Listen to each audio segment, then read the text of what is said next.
Okay, so we're middle of the Gemara. We really have to start again. Okay. So the discussion was basically if you have two people, are you required to say b'fan nechtam or not?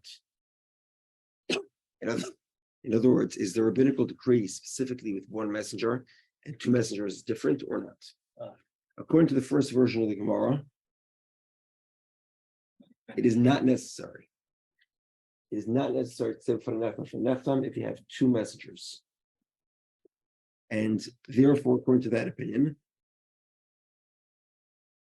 if you have one person says, the Mishnah says, one guy says b'fan nechtav, the other guy says b'fan nechtam. According to that opinion, that must be a scenario where there's only one messenger. And that's why they have not validated the get correctly. However, if both of them were messengers, and therefore it's not necessary to say b'fan nechtam at all, therefore the get is kosher.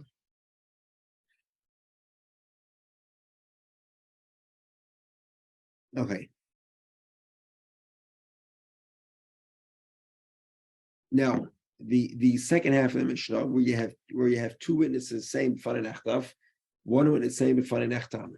According to Rabbi Yehudah, that's kosher. Again, two people saying b'fan nechtav, one says b'fan nechtam. According to the rabbis, it's not good. Now, obviously, that must be a scenario. It must be a case that where there's only one witness, because if there's two witnesses, then everyone would agree that it's not necessary at all. I'm sorry, two messengers. It's a case where there's one messenger, and because there's one messenger, that's why if one person says b'fan nechtam and two of them say b'fan nechtav, that's why it doesn't work. But if you had two messengers, so it wouldn't be necessary. Everybody would agree the document is kosher. So what's the debate between Rabbi Yehudah and the Rabbanon? What's the debate between Rabbi Yehudah and the Rabbanon? The debate is, according to Rabbi Yehudah, the debate is as follows.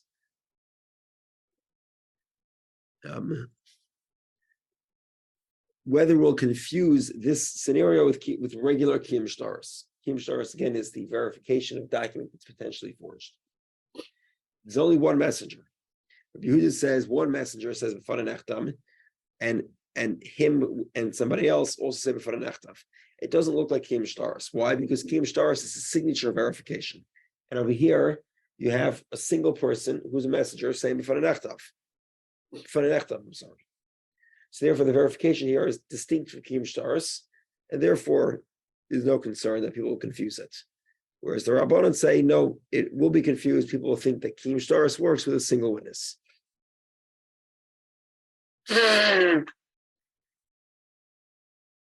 Okay, this was the first version of the Gemara. In the second version of the Gemara, what happened? Everything was the opposite. So the Gemara says that even in a scenario where there are two witnesses,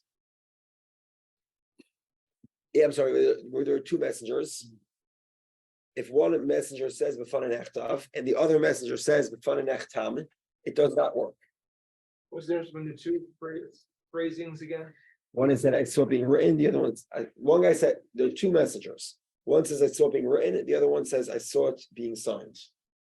Mm-hmm. So the halacha is, according to this second version, that we say it's invalid even if they're both messengers. Why is that? Because according to this version, we say that even if two people are messengers, you still must say b'fan nechtav or b'fan nechtam. You together? Yep. Uh-huh. Okay, so now the Gemara goes to the second scenario of the Mishnah. The scenario where two people say b'fan nechtav, one person says b'fan nechtam.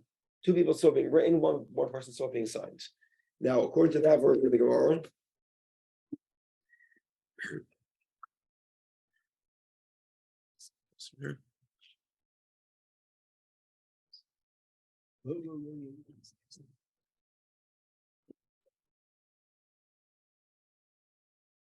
careful balance. Yeah. For a second there, I thought you were compensating for height issues and you were gonna sit down, Rabbi. That's what I was thinking too. Okay. According to the second version of the Gemara, there were two messengers. There's two messengers. Each one says one statement. One says I saw it being written. The other one says I saw it. I'm sorry. According to Machlekes Rabbanan and Rabbi Yehudah, what's that Machlekes? Two people say b'fanei nechtav, both of the messengers. One of them says b'fanei nechtam. It doesn't work. Question here is, and Rabbi Yehudah says it doesn't work. What's the debate? So the Gemara originally tries to say the debate is back to our favorite debate. The Machlekes between Rav and Rava. Is there a requirement of Lishma or not? According to Rava, there is a requirement of Lishma. According to Rava, the only reason why we're doing this is because of Mitzvim L'Kaimai, because we need to verify the signatures. All right. Okay, now, if the reason is because of the Shema, so then we have to say, so then the rabbis say, because both witness, again, two messengers, according to this second version of the Gemara, two messengers must say b'fanei nechtam. In this scenario, only one of them is saying b'fanei nechtam. Both of them are saying b'fanei nechtav. Because there's a requirement to say b'fanei nechtav, say the rabbis that if b'fanei nechtam was not said by both people, so therefore it fails the test and the document is not validated. For the time being, the valid document is not kosher. 1 second. According to Rabbi Yehudah, the reason is because of the verification of signatures. Okay, now when two people bring a document, you don't need to verify the signatures because you have two witnesses available to verify it at any point. So there's no reason for the rabbinical enactment of b'fanei nechtam and b'fanei nechtam. Well, if you have two messengers, there's no reason to. Right. Okay. Now the Gemara is not happy to say that the machlekes between Rava and Rava should be machlekes between the Rabbanan and Rabbi Yehudah. So the Gemara first says, according to Rava, there's no debate. Why? Because Rava could say he holds of the other version of the Gemara. In the previous version of the Gemara, everybody says two witnesses, no requirement to say b'fanei nechtam. So what's the debate? Whether this is similar to Verikim Stars. That's the debate. So if you go to the first version, this has nothing to do with Lishma or with Mitzvim L'Kaimai. In a certain sense, to the contrary, the reason why two witnesses don't have to verify a document is specifically because the whole reason why you need to verify is Mitzvim L'Kaimai, because you need to verify for forgeries. But if two people bring it, there's no need for that verification because you could do it at a later point in time. So that makes sense according to Rava. So Rava would have to reject the second version and go with the first version. According to Rava could says the second version works as well. And the debate is as follows. The debate would be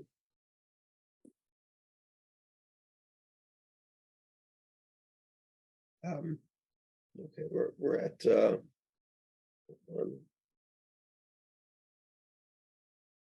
debate is after they learn to. So if you remember, according to Rava says the reason is the Shema. We said that at some point everybody learned the laws of the Shema, and there's no need for the decree. The question is, did they keep the decree active or did they not keep it active?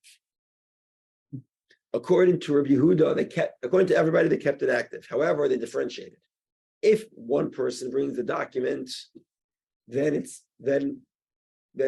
must you go back to the original decree. But if two people bring a document, then it's not necessary. Then we say, look, there's no reason for the Shema. Two people brought the document, it's messengers. It's not necessary to say b'fanei nechtam and b'fanei nechtam. Hold on a second. If that's the case, the case in the mission is talking about where there are two people who brought the document, and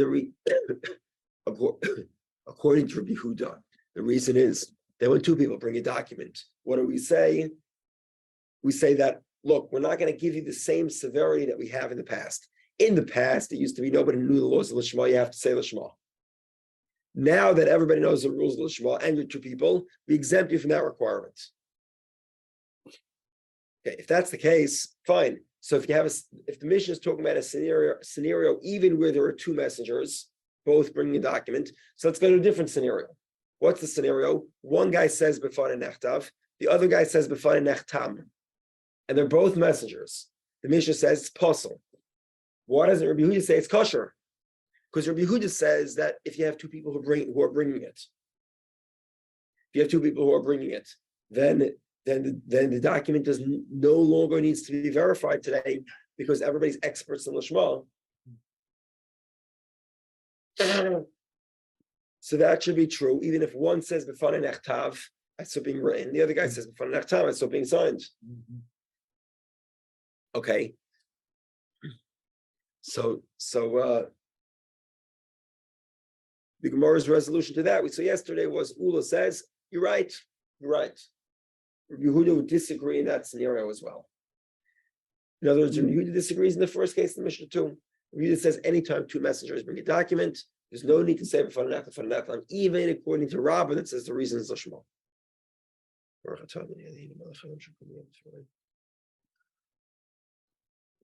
Okay. Reason is Lishma, but we're saying that was. Sorry? Everybody knows about Lishma. So. Exactly. So even though the original reason for the decree was Lishma, like Rabbah, but now the debate is, what do we do today? Today that everybody learned Lishma, everybody agrees that in principle the decree still remains valid. The only question is if there's a modification for the decree in a case of two messengers. That's sort of the debate. Okay. Sure. Two messengers walk into a bar. And start. I hope so. Make a joke. And one says that the other says that. The drink's kosher. Okay. After a certain number. We're at Itmar Nami. It's about 7 lines to the bottom of the page. Is that the beginning of the? Last two words of the line. Itmar Nami. First one lines. Omer Yehudah. That's 7 lines to the bottom. Okay. Rabbi Yehudah Shnaim. Yep. Itmar Nami. We had another brisa that supports the Gemara's explanation of what's going on. And what does that brisa say? Omer Yehudah. Yehudah said, Shnaim Shaviu get Medinas Yam Bonal Machlekes of Yehudah v'Rabbanan. If two people bring a divorce from outside of Israel, do they need to say b'fanei nechtav?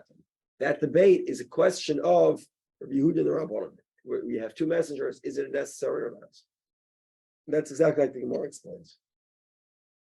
Okay, interesting story here. Rabbi Bar Chana Cholash. Rabbi Bar Chana was ill. Okay, it's an interesting point, interesting girsi here. The textual variation is very interesting. So who's ill? Rabbi. What's his name? Rabbi Bar Chana. And who comes to visit him? Rabbi Yehudah and Rabbi.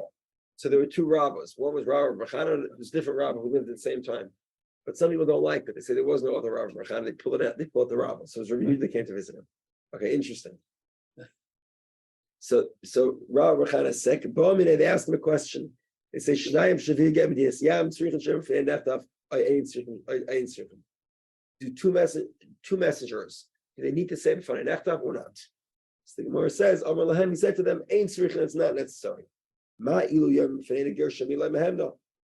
If the two people said we saw her being divorced, would they not be believed? Of course they are, and therefore. The two witnesses, if they bring a document, it's as if they're saying they saw a divorce. There's no reason for them to specify and say that they saw being written and signed. Adahachi, while this was happening, Osahahu Chavra. He was a Persian general, or if I want to be more accurate, I think it's a Zoroastrian general. I'm not sure the difference between the Zoroastrians and the Persians.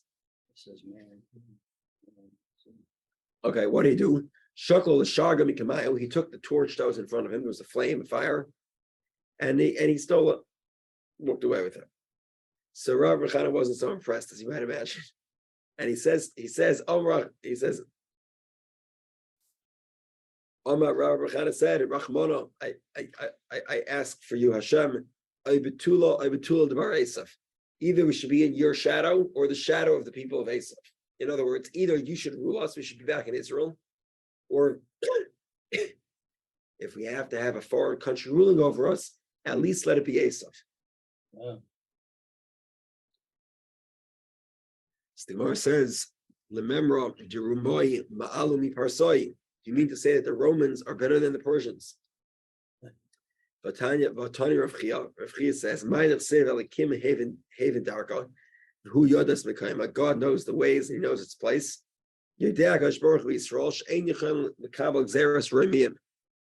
God knows the Jewish people can't handle decrees of the Romans. So therefore, Amad v'higla oisam lebavel. So therefore, he exiled them to the Persians.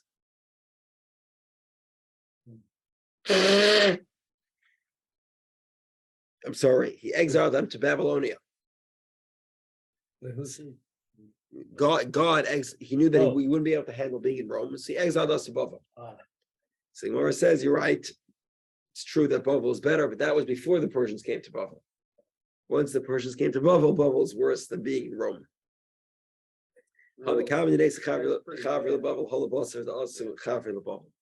Okay.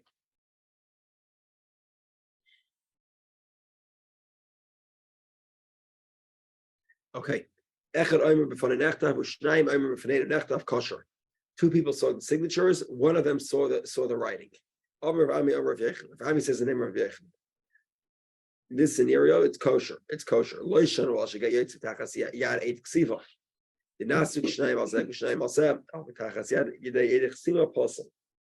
So, in other words, he says as follows: two people say they saw being signed. One guy says he saw being written. The guy who saw being written, he's the guy who's holding the document, and therefore he's believed because of the rabbinical decree, and the signatures, they're verified, so it works. However, if one of the people testifying on the signatures is holding the document, then puzzle, it's not kosher. Two people, if the two messengers that are testifying on the signatures are the ones holding the document, and the guy testifying about the writing of the document is a third party. So then it's not kosher. Alma Kasavar, evidently holds Shnayim Shavu Gamedina Siyam, Tzrichan Shem Fanenu Nechtam. If there are two witnesses, these are the two witnesses that are carrying the document. They testify to the veracity of the signatures. They need to say Fanenu. And therefore, because they're not saying Fanenu, they're only saying Fanenu. The document is not kosher. Now, if the single witness is carrying, if the single witness who says I saw being written is carrying the document, he's the messenger. So then it makes sense. He testifies to the validity of the document. The two witnesses testify to the validity of the signatures. So then it's kosher. It's only where the document is being carried by the two messengers who are also testifying to the signatures that it's a problem. Ravasi says, if that's the case,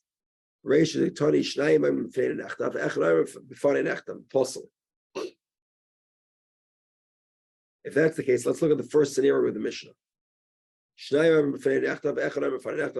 Two people testify that the document was they saw being written.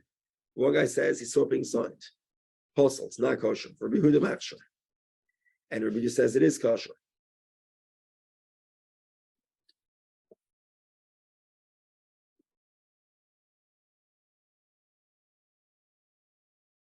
So he asked him, he says, I feel get yotzim tachas yedei shnei. I'm hustling. So Ravasi says to him, even if the two people that testify that the document, they saw the document being written, even if they were the messengers, the document is not kosher. The rabbi said the document is not kosher. He said it's not the case according to what you're saying. And obviously it is the case.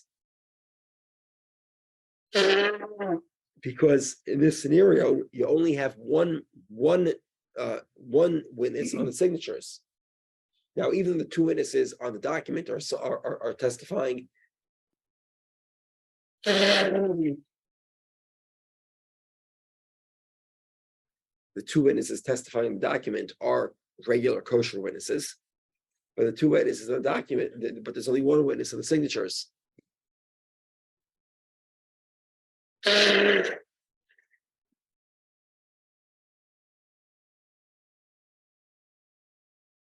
Okay, now of course, like we saw in the previous Gemara, there has to be a second version, right? Right. And this second version is going to flip everything around. The problem here is that the second version is not an alternative version. A different time, he told him the opposite. It's sort of a contradiction here. Oh. Okay, so let's say Zimnin, there was another time. Ashked Yosef Kamar. He saw him and he said the opposite. He said, "Dafil get yaitz tachas de edich sima kosher." 1 second.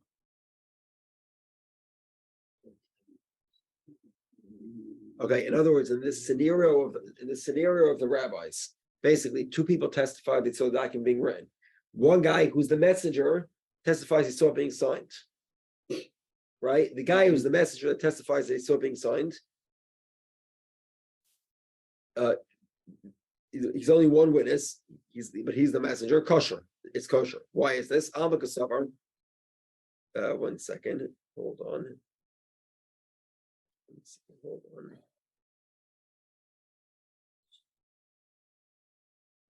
Sorry. Yeah, this one. 2 people said they saw the signatures. One person says they saw the document being written. The rabbi said it's kosher. According to the first version, that was where the guy saying he saw it being written, he was the messenger. And now we're saying no. The 2 people that say they saw it being signed, they were the messengers. And they never said b'fana nechtav. And they don't need to say b'fana nechtav. And it's still kosher. Why not? Because 2 people don't need to say b'fana nechtav.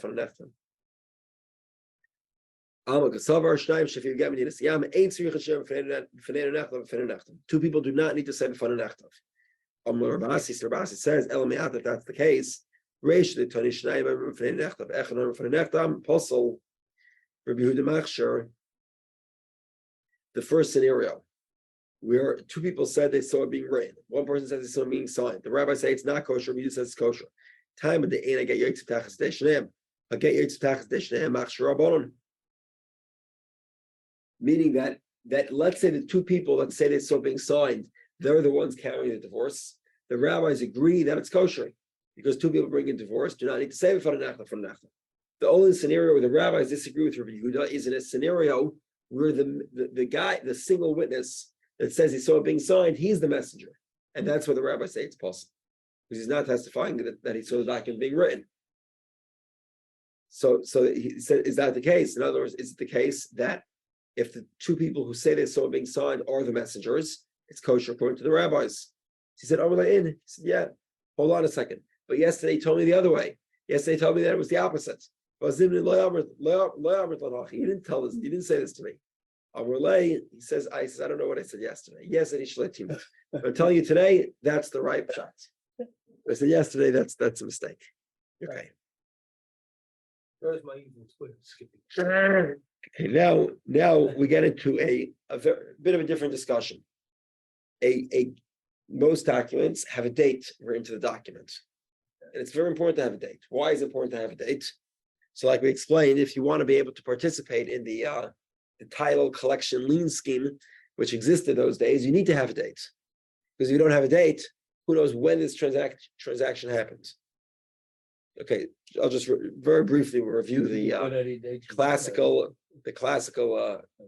title litigation lien scheme, right? So Reuven has a property. In 1990, he borrows $100,000. In 1995, he sells his property to somebody else who sits on the property until 2005. And it's sure enough, Reuven's debt from 1990, he comes to Reuven to collect his $100,000, and Reuven doesn't have any money. She says, okay, you have any property? He says, no. He said, did you sell any property from 1990 until today, 2005? He said, yeah, in 1995, I sold the property. So he goes back to the guy who bought it, and he says, I'm taking the property. My lien predates your property sale, and therefore I'm entitled to collect it. Right? We're together? Now, How do you know that the date's valid? Who testifies that the date is? So obviously a document that's a sale or a loan, it would only be valid with a date on it. And the witnesses that, so first of all, obviously we're talking about here about documents that can't be forged post factum, right? Like we've mentioned in the past. Otherwise, yeah, maybe he wrote it maybe he wrote it in afterwards. Right. Now, let's say the loan from 1990 never had a date on it. So you can collect from it. Maybe the loan was written in 1997.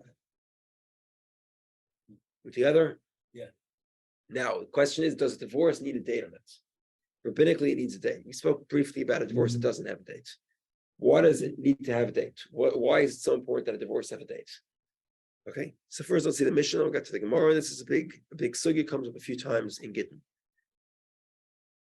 Okay, nichta b'yayim v'nechta b'yayim.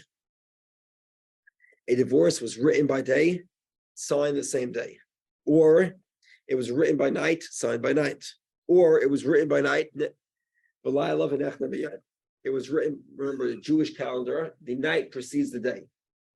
So it was written by night, but it was signed the next day, which is effectively the same calendar day. Kosher, all of this is kosher. However, what happens is, they wrote the divorce by day and they signed it at night.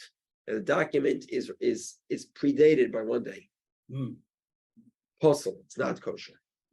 From Shimon Machshir, Shimon says it is kosher, even if the date is erroneous. Why is this? Shimon said, every document that's written with the wrong date, document is invalid, except for a divorce, where it's not necessary to get the right date. Now, what is the importance of writing a date on a divorce? Who cares? Who cares when it happens? They got divorced. She has a divorce. We know she got divorced. Who cares when the divorce happens? Itmar, we learned. Why do they say that a get has to have a date on it? So I remember it's a very interesting scenario. This one is a little bit, practically speaking, might be a little bit difficult to understand because you're dealing here with a little bit of crookedness, but he's not too crooked. He's partially crooked. So what happened? As the Talmud encourages people to marry basa chayseh, their sister's daughter, not an erva.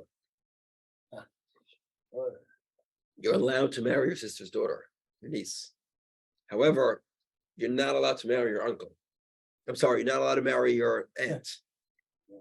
Apologize. That would be your father's sister is also.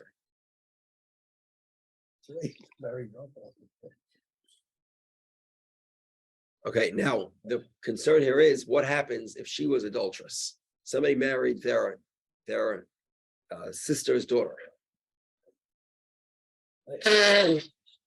And so we're concerned here that even though he's going to divorce her because she's adulterous, but he still cares about her because she's still family. So we're concerned that he'll write a divorce to her and he won't date it. And now Besney can't kill her. She escapes punishment because you don't know when it happened, when the divorce happened.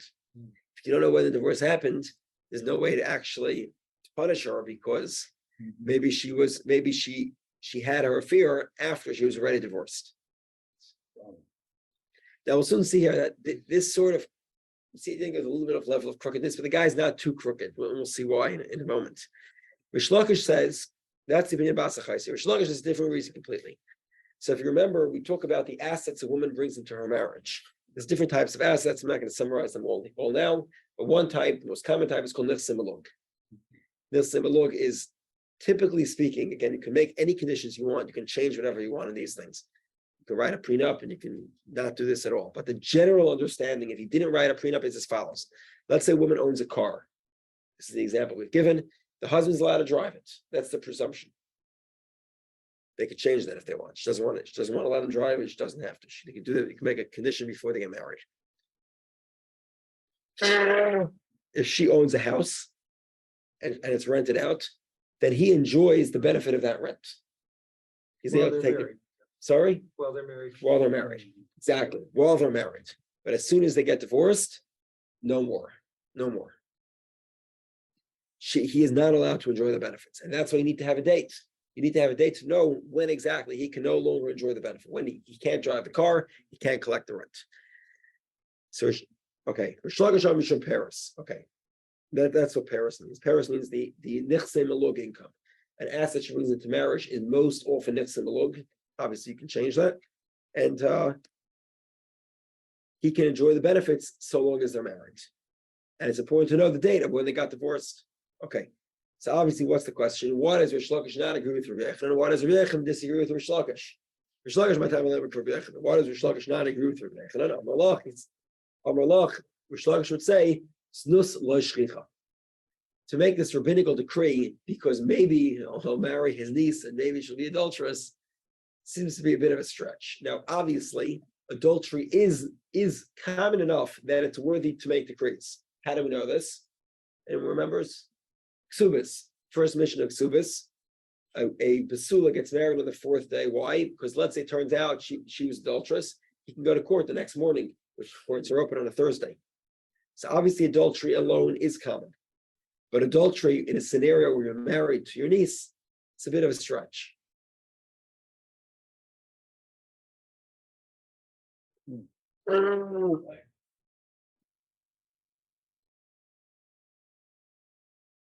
By the way, I used to know somebody that married his niece. Siddish communities. Today it's not, they don't recommend it. It's not good for all sorts of problems with the kids with genes and stuff, DNA.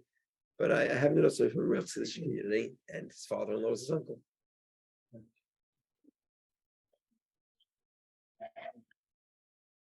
Okay. Yeah.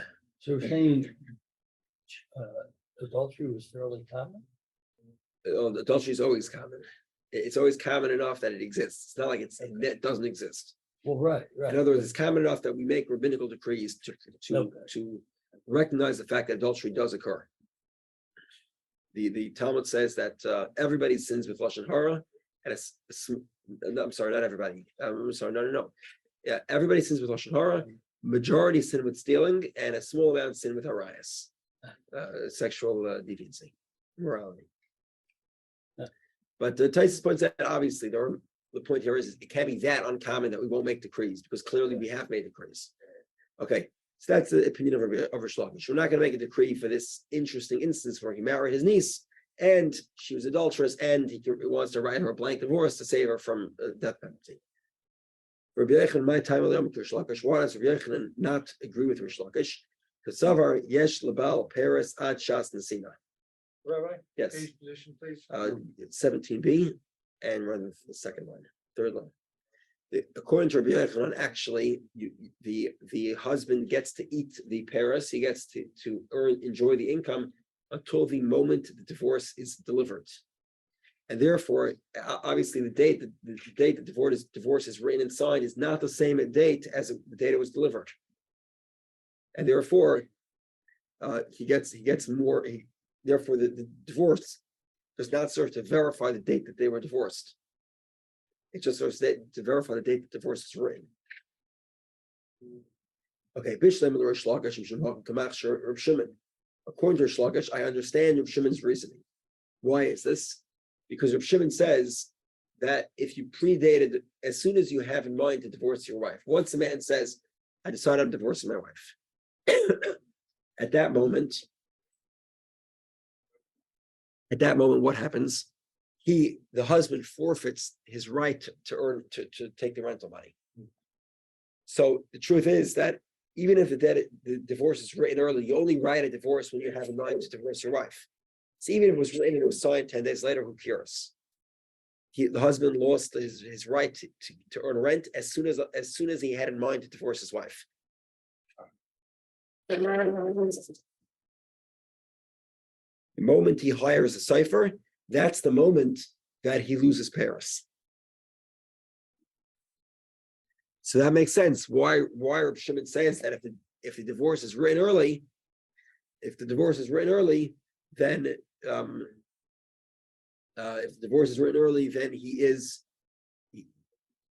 the document is still kosher. However, according to Rabbi Yehudah, my time to Reb Shimon, according to Rabbi Yehudah, what's the reason of Reb Shimon to machshir that he holds it's kosher? Rabbi Yehudah says, "Alibi Reb Shimon like him." Rabbi Yehudah says as follows: my statement that the reason here is Basa Chaisai had nothing to do with Reb Shimon, because according to Reb Shimon, you could write a divorce earlier than the date it was actually signed, and therefore you're right. My opinion would not be able to be squared with the opinion of Reb Shimon. He came to limit the Rabbanon. I was talking in the Rabbanon, the rabbi's opinion. Let's continue. According to Rabbi Yehudah, I understand the debate between Reb Shimon and the Rabbanon. In other words, what's the debate? Reb Shimon says the reason here is because of Paris, and the rabbis say the reason is because of Asachaisai. Meaning, Reb Shimon says the reason why a predated divorce is kosher is because that the purpose of writing the date is to know when the husband can no longer collect the income, the rental income, and therefore, if it's predated, it's kosher because he loses it from that date. The rabbis say the reason is because maybe he'll have compassion on his niece, who's his wife, and prevent her from getting capital punishment. So they say it has to be written on time, has to be written on the right time. So that all makes sense. However, according to Rish Lakish, what's the debate between the Rish Shimon and the rabbis? It's very simple. According to Rish Shimon, the moment you have in mind to divorce your wife, you lose all the benefits. You no longer have a right to collect your rental, to drive her car. And the Rabbanan say, no, it's the moment that the divorce is signed. And therefore, that's the debate between Shimon and the Rabbanan. So Mara says, hold on a second. So according, we learned the opposite. In other words, according to Rish Lakish, when does the husband lose his income? According to the rabbi's opinion, he loses it at the moment the divorce is signed, not the moment that it's given. But we learned the opposite.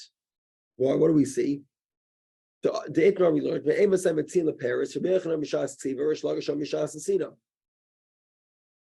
Rabbi Yochanan says that you lose Paris from the moment the divorce is signed, is written, signed, and Rish Lakish says you lose it from the time it's given. Hold on, it's actually the opposite. Rabbi Yochanan says you lose the Paris from the time it's given, and Rish Lakish says you lose it from the time it's written. Samar says you're right. Epoch switched it around. Rish Lakish says you lose it from the moment it's signed. Rabbi Yochanan says you lose it from the moment that it's given. That's why, according to Rabbi Yochanan, if you lose it from the moment it's given, the reason why we write that the date in the document cannot be related to the fact that the husband is losing his money, because there's a gap between the time it was signed and the time it was given. And Rish Lakish that says that is the purpose of writing the document. He says that's when you lose the Paris. You lose the Paris the moment the document is signed. Stop here. Great thing. I agree.